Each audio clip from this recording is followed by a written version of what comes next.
இது நம்ம கிச்சன், நம்ம சமையல். ஈஸியா ஜாலியா சமைக்கலாம் வாங்க.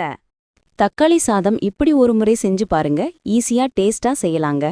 தேவையான பொருட்கள்: அரிசி 1 கப், தக்காளி 2, பட்டை 2, கிராம்பு 1, ஏலக்காய் 1, பிரிஞ்சி இலை 1, சின்ன வெங்காயம் 10, பெரிய வெங்காயம் 1, பச்சை மிளகாய் 2, இஞ்சி பூண்டு விழுது 1 ஸ்பூன், மிளகாய்த்தூள் 1 ஸ்பூன், மல்லித்தூள் 1 ஸ்பூன், புதினா மல்லி 1 கைப்பிடி, கரம் மசாலா தூள் 1 ஸ்பூன், எண்ணெய் தேவையான அளவு, உப்பு தேவையான அளவு, நெய் 1 ஸ்பூன்.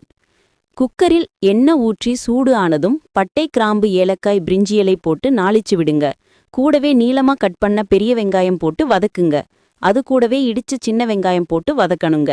இப்போ இஞ்சி பூண்டு விழுது சேர்த்து பச்சை வாசம் போகிற வரைக்கும் வதக்கிட்டு, நறுக்கிய தக்காளி, பச்சை மிளகாய் சேர்த்து சாஃப்ட் ஆகிற வரைக்கும் வதக்கிட்டு, இப்போ மிளகாய்த்தூள், மல்லித்தூள், கரம் மசாலா தூள் போட்டுறணுங்க. இப்போ புதினா மல்லி சேர்த்துறணுங்க. எண்ணெய் பிரிஞ்சு வர வரைக்கும் வதக்கி விடுங்க. இப்போ 1 கப் அரிசிக்கு 1 கப் தண்ணி வச்சு கொதிச்சதும் அரிசி, உப்பு போட்டு 3 விசில் வைத்து எடுத்துருங்க. பரிமாறுவதற்கு முன்னாடி நெய் விட்டு கிளறி விடுங்க. அதுக்கப்புறம் பரிமாறுங்க. தக்காளி சாதத்துக்கு சாப்பாட்டு அரிசியே யூஸ் பண்ணலாம். பாசுமதி அரிசி யூஸ் பண்ணா தக்காளி பிரியாணி மாதிரி இன்னும் சுவையா இருக்குங்க.